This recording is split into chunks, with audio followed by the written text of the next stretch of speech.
117 GO అంటే ఏదైతే national education పాలసీకి అనుగుణంగా ఈ రాష్ట్రంలో ఇచ్చిందో ఈ 3-4-5 తరగతుల్ని హై స్కూల్ కలపడం, టీచర్లని అడ్జస్ట్ చేయటం, దీనివల్ల విద్యా వ్యవస్థ మొత్తం ఎటు అర్థం కాని పరిస్థితులు ఉండటం, ఆ జీవో రద్దు చేయడానికి ప్రభుత్వం నిర్ణయం తీసుకుంది ఆల్రెడీ.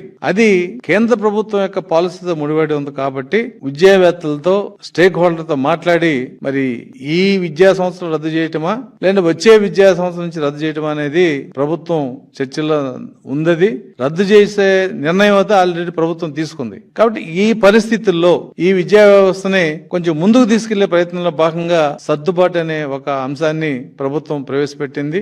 దాని మీద కొన్ని గైడ్ లైన్స్ ఇచ్చింది. ఇక్కడ ఉన్న ఇబ్బంది ఏంటంటే ఈ సర్దుబాటుకి కొన్ని టీచర్ సంఘాలు కొన్ని సలహాలు ఇవ్వడం జరిగింది, కొన్ని టీచర్ సంఘాలు యుద్ధం ప్రకటించడం జరిగింది. కానీ ఉపాధ్యాయ సంఘాల్లో వాళ్ళ స్వార్థానికో రాజకీయ కారణాలు నాకో తెలియదు, కానీ కొన్ని సంఘాలు సార్ మీరిచ్చిన ఈ సర్దుబాట్లు గైడ్ లైన్స్ లో ఈ అంశాలు మరి మాకు ఇబ్బందిగా ఉంది, మీరు కన్సిడర్ చేయండి అని చెప్పి ప్రభుత్వానికి నివేదిక ఇవ్వడం. కొన్ని సంఘాలు అసలు ఇది మీరు చేయడానికి వీల్లేదు, చేస్తే మేము రోడ్డు మీదకి వెళ్తాం, సమ్మె చేస్తాం, మెరుగు సమ్మె చేస్తాం, యుద్ధం చేస్తాం అని చెప్పి కాగితాలు ఇవ్వడం జరిగింది. కమిషనర్ స్కూల్ ఎడ్యుకేషన్ కలవటం, అక్కడి నుంచే సెక్రటరీ స్కూల్ ఎడ్యుకేషన్ కూడా ఫోన్ లో మాట్లాడటం జరిగింది.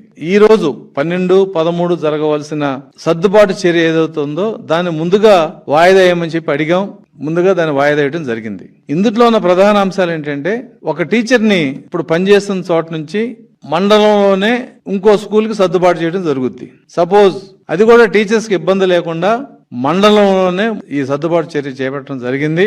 మండలంలో సర్దుబాటు అయిన తర్వాత ఇంకా మండలంలో కనుక సర్ప్లస్ గానీ షార్టేజ్ గానీ ఉంటే మండలం బయట ఒక డివిజన్ ని ఒక యూనిట్ గా తీసుకుని రెవెన్యూ డివిజన్ ని వాళ్ళ లోపలికి ఈ మండలంలోకి తేవటము, ఈ మండలం వాళ్ళని బయటికి చేయటము, అది కూడా ఈ స్టేక్ హోల్డర్స్ ఎవరైతున్నారో వాళ్ళతో సంప్రదించి చేస్తామని చెప్పి ఇవాళ కమిషనర్ గారు హామీ ఇవ్వడం జరిగింది.